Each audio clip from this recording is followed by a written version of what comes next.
What's up, guys? Welcome to Demo with Mo. I'm your host, Monique Simmons. We'll be discussing dating, engaged, and married objectives from a young Christian's perspective. Are you guys ready? Let's dive in. Hey, what's up, guys? Welcome to a new episode of Demo with Mo. I am your host, Monique Simmons. So excited to have you guys join me today. June is a very busy month for myself and my family. We do a lot of celebrating. The summer months are just busy for us, period. But June is our busiest month. We celebrate the baby, Zoe. Her birthday in June. She turned 2 this month. Then my husband and I celebrated our 12th year wedding anniversary. If you guys heard last week's episode, if you have not, go check that out where we talk about our road trip and marriage and how we're growing together and things that we could change it. If you have not heard the episode, go check that episode out from last week. We also celebrate Father's Day and we celebrate my husband's birthday, and every weekend is one of those occasions. So from one weekend to the next weekend to the next weekend, the whole month of June, we are literally celebrating something. So June is a very, very, very busy month for us. So today I want to talk about something practical, because if you're like me and you have children and you have your relationship or your marriage and you still want to make sure that you make time for your partner, today's episode is for you. Today's title is The Kids Are Asleep, Now What? If you want to hear more about it, I won't hold you guys up any longer. Let's dive in.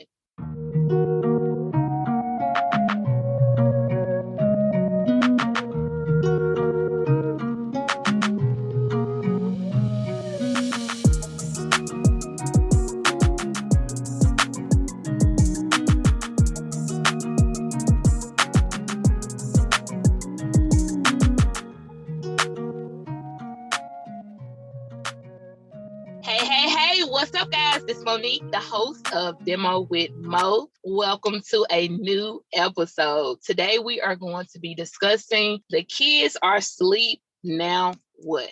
If you're like me and you have, even if you just have one child, we have 3 in our home. Once you get into this relationship or you get married and you guys begin to have children, that dynamic can change with your relationship with your partner or your spouse. And you have to be very proactive about spending time together, making time for one another when you add children to the mix. So today is going to be a very practical episode. One of my members in our private group on Facebook, if you are not hanging out with us, come join us. We are the Dating, Engaged, and Married Objectives group on Facebook. It's a private group. We discuss all things around relationships, marriage, children, everything. No subject, I promise you, no subject is off topic. So come join us there. But one of the group members asked, how do you get on a schedule? What do you do once you guys get to the end of the day? If both you and your partner work outside of the home, or even if one parent is a stay-at-home parent, whatever your dynamic is, because all of our lifestyles are different. But once you guys get to the end of the night, where now the day is winding down, you've had dinner, you're getting ready to put the kids to bed, and now it's just you and your partner. What now? What are some boundaries we can put in place? How do we connect with one another? What if we're both exhausted from the day? What if we just have went through hell on this day? How do we now make sure we make time for one another? Are our phones okay? Are we able to be on our phones in our bed? Are we watching TV shows? Should we unplug and just connect with no technology? What does this look like? And that was his question. This was one of our male members in the group. And I thought it was an amazing question, because speaking with my girlfriends, people that I'm close with, other married couples that my husband and I are friends with, even in the private group, even from hearing from listeners of the podcast, this is a very common issue. We can easily get caught up in routine. We do the same thing day in, day out. We wake up, we make the bed, we get ready, we fix breakfast. If we have kids, we get the kids ready, take them to school or summer camp or daycare, and we go to work or we come back home, or whatever your dynamic is. It's easy to get caught up in the routine, doing the same thing day in and day out and day in and day out. that you forget to connect with your partner. You forget to be proactive with spending that time with your partner and asking them about their day and seeing what's going on in their mind and their heart. What is it at work that you're dealing with? How are you feeling? Where are we in our relationship? Are you happy with me? Am I satisfying you? Is there anything else that I could do for you? Telling them what they can do for you, just having that time to connect, and that will look different for everyone. But the question, or the most important thing that stuck out to me in that question is, well, what do we do? And I think this is going to vary and look different from couple to couple. And the only reason I said it, like my husband and I situation, my husband works a lot and we have a lot of extracurricular things that we do. So we have to be very proactive with our time. And our time may not look the same as another couple's time who may work one job. They come home 4, 5, 6 o'clock, and then they're done for the day until the next morning. That's not my personal situation. So I have to be very creative in making sure I make time to connect with my husband. So maybe once I get home from picking the kids up from their activities, or my husband gets home from work, or his extracurricular activities, we have our baby who just turned 2. We have her on a sleep schedule.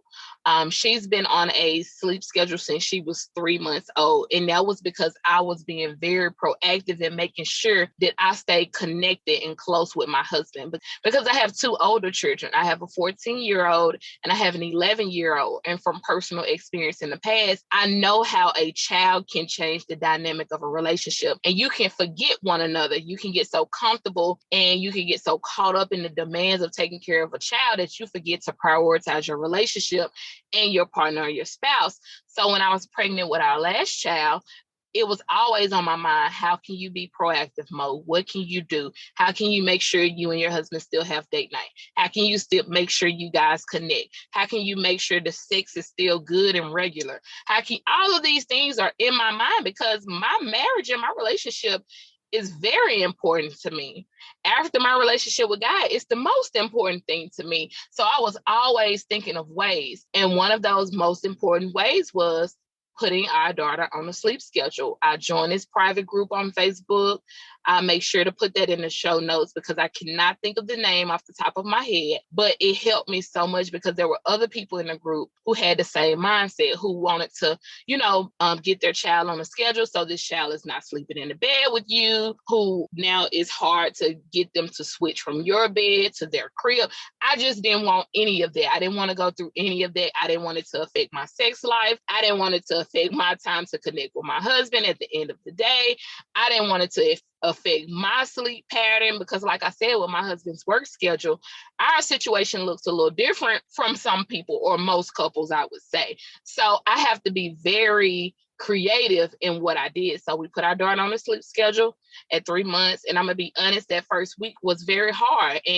But all of those things that are worth, something for you in the end, it may take a little work. It may take a little sacrifice. It may take a few sleepless nights because there were some nights where I was waking up every 30 minutes or every hour, until we got her sleep schedule set. And I can say now that she's 2 years old, she's on a sleep schedule where she goes to bed at a certain time every night. It does not matter.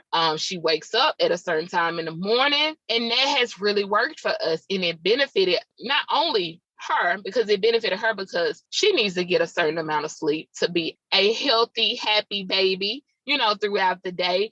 But it also benefited me with my sleep, and it benefited my husband and I's relationship. So it just benefited the whole home. I looked at the bigger picture and not in the moment, because it can be stressful when you're trying to put a child on a sleep schedule, but it really worked for us. But I will put that private group on Facebook in the show notes. So if you or your partner out there, those of you who are listening who have a new baby, or even if you have a toddler, because it doesn't have to just be a new baby, but even if you have a toddler, on ways on trying to get them on a sleep schedule, a schedule that works for you guys home, because everybody's situation looks different. But again, we have to be proactive in what we're doing. So we put our daughter on a sleep schedule. She's still on that sleep schedule today at 2 years old. It varies because they go through growth spurts and their ages change. And, some kids start daycare and their sleep pattern may change, but you just adjust accordingly. But my point in saying it is, you have to be proactive and creative in ways to make sure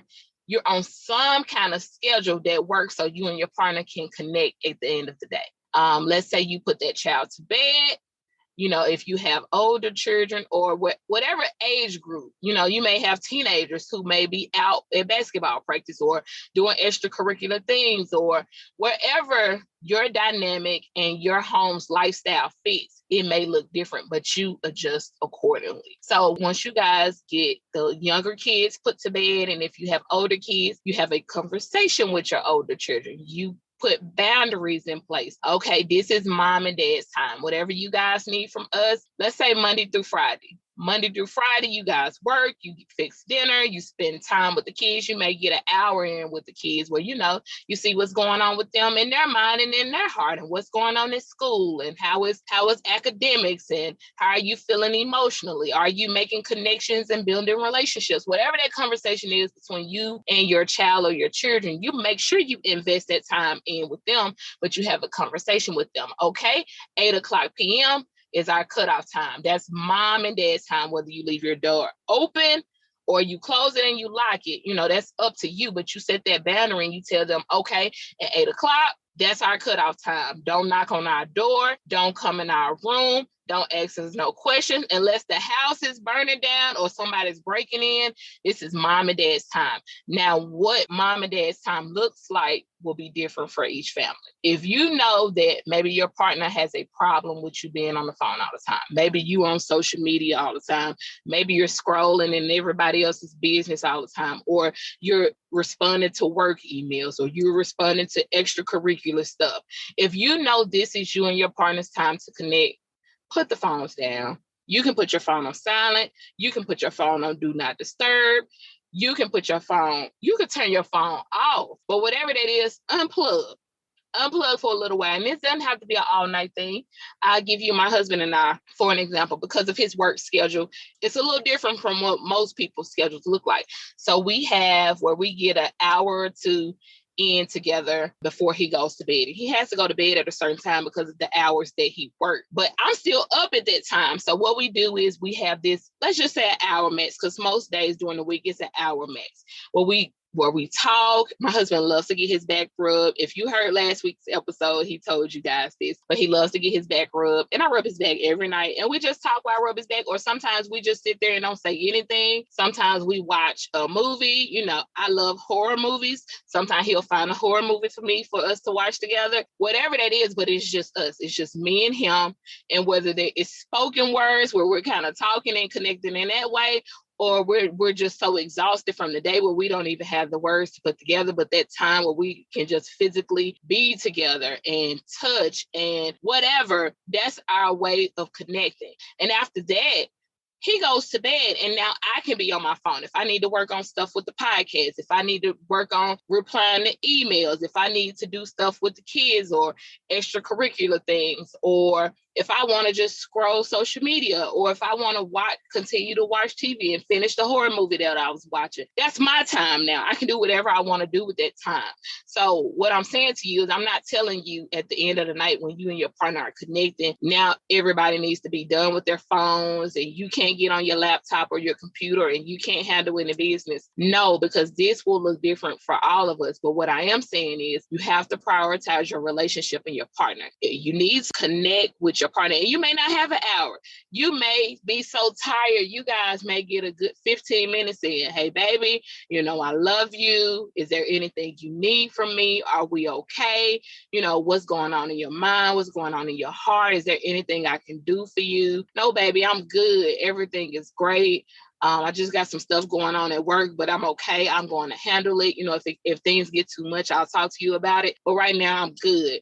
Kiss each other good night. For some, that may be your way of connecting, but you're still prioritizing them. It doesn't have to be an in-depth conversation every night. You may not have that in you every night, but what I'm saying is make sure that you prioritize and make sure that your partner knows that you love them, that you care about them, that you're concerned about what's going on in their life. You don't want to just be roommates. We doing the same routine day in and day out. We put the kids to bed, we lay here, we both looking at our phones. One of us is probably mad with the other, why you always on the phone.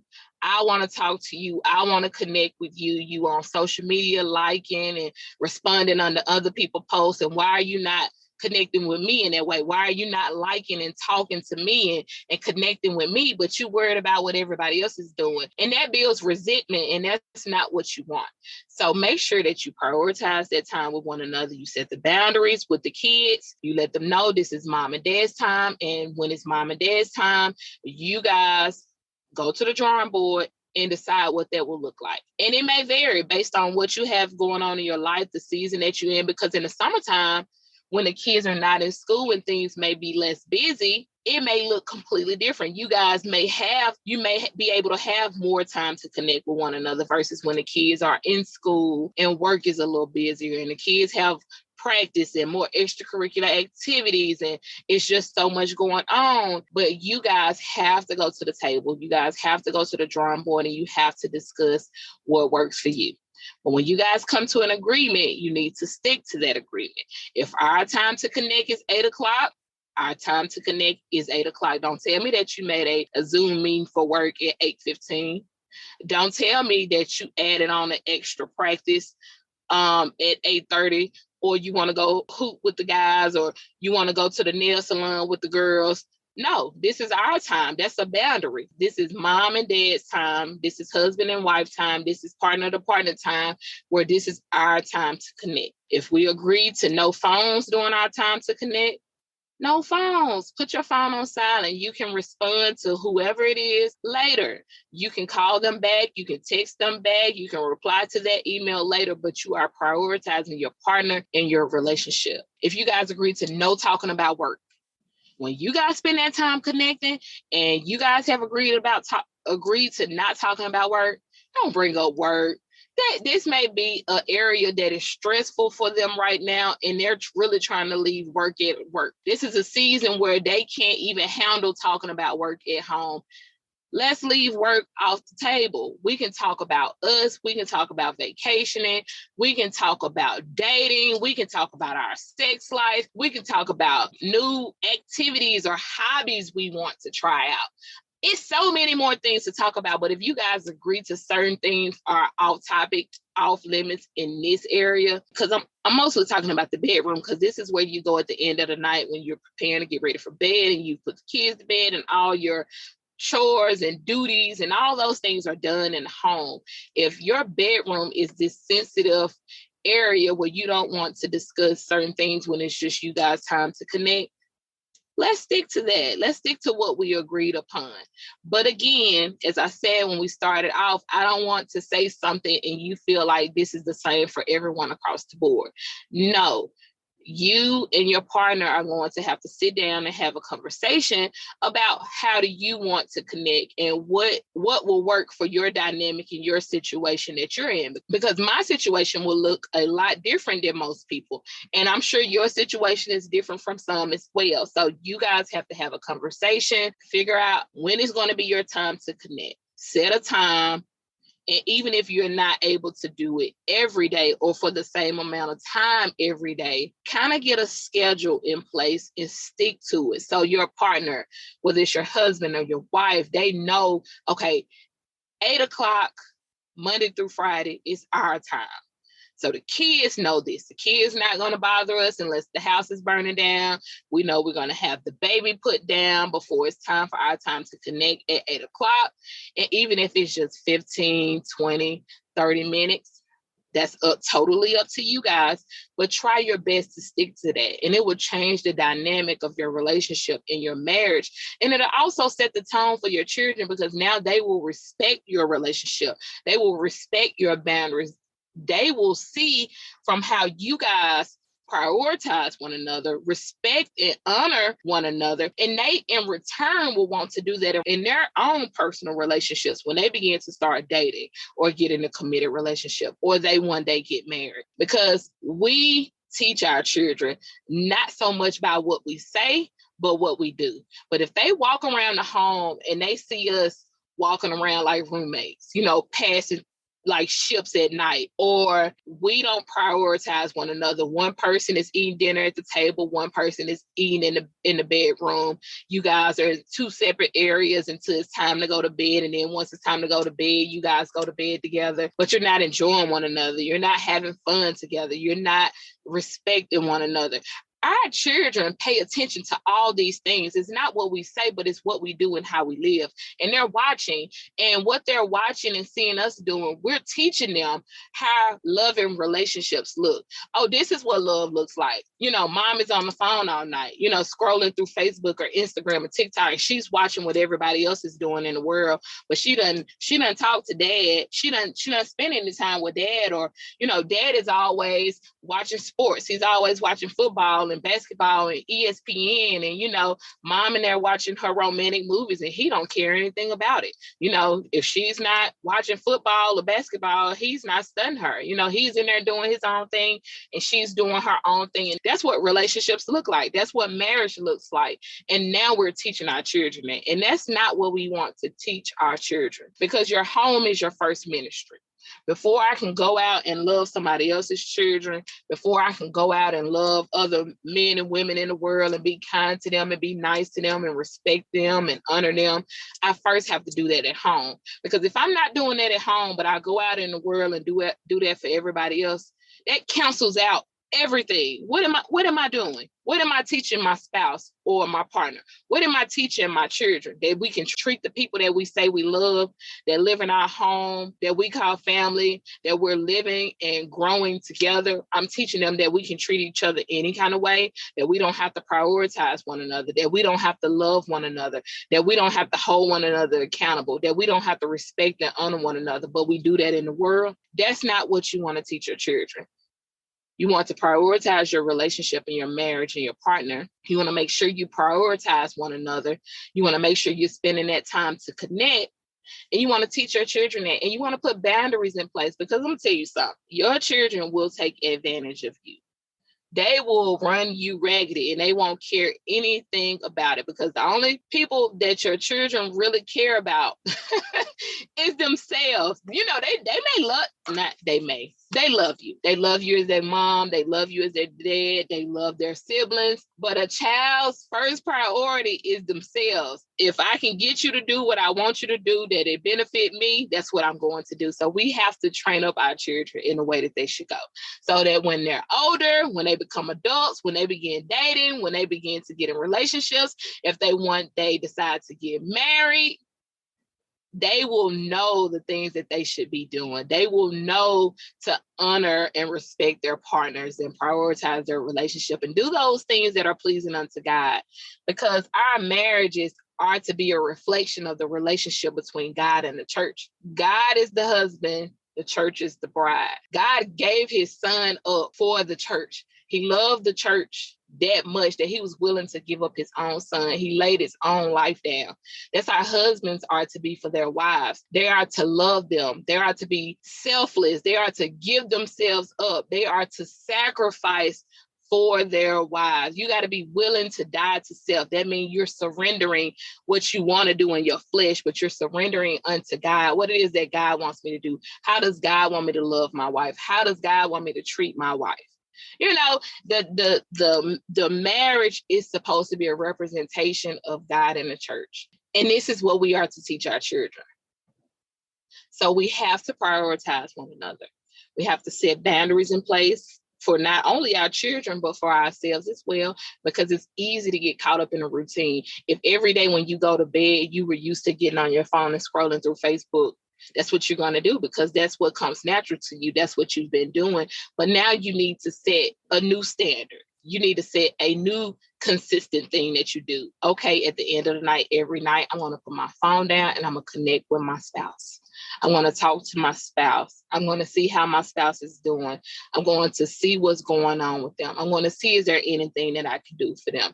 I'm going to see, do they feel respected? Do they feel loved? Do they feel heard? And if they don't, what can we do to work through this? What can we do to be closer? What can we do that both partners feel happy and satisfied in this relationship? But we have to prioritize that. That doesn't come natural to us. What comes natural to us in our flesh is what we want to do. How do we benefit? How do we get pleased? But in marriage, it's about your partner. And if both partners are looking out for the other, there should be no lack. But again, prioritize your relationship. Make sure you're making time to connect with your partner or your spouse. When you set a schedule, stick to the schedule. Don't let anything deter you from that. Not work, not children, not outside family, extended family, not any of that. Now, if an emergency come up, that's something completely different. That's not what I'm saying. But what I'm saying is you want to begin to set the standard that your partner is your priority, that you care about them as a person, not as a mom, not as a dad, not as a whatever different titles that you wear, but as a person. I care about you as a person. You know, you are my person and I care about you and I want to know what's going on with you. But set your boundaries, stick to your boundaries, show your child or your children that you prioritize one another, that you honor and respect one another, that you love one another, and that your marriage relationship is very important. So the kids are asleep. Now what? Now put your phones down. If you guys want to watch the movie or you want to do unplug from all technology, again, however that looks, that's totally up to you guys. But the kids are asleep. Now what?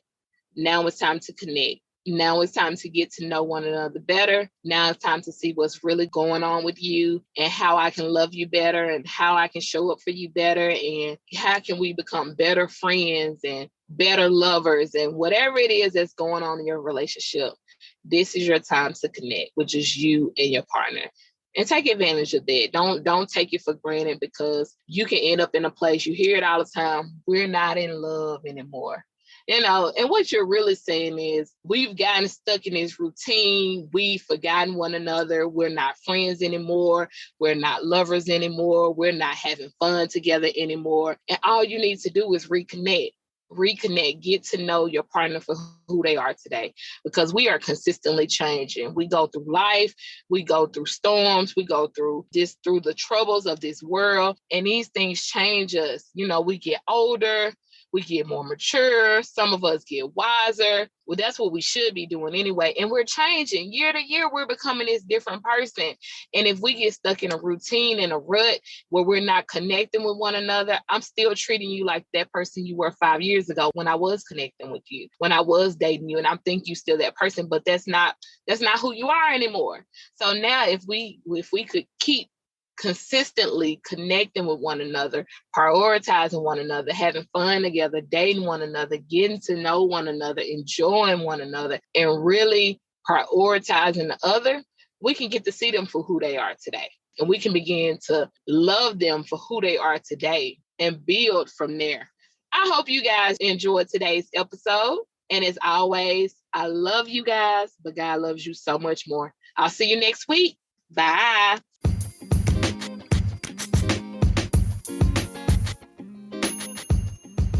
I hope you guys have enjoyed. Follow me on Facebook at Demo with Mo. If you have any questions you would like answered here live on my podcast, email them to me at demowithmo@gmail.com. That's DEMOWITHMO@gmail.com.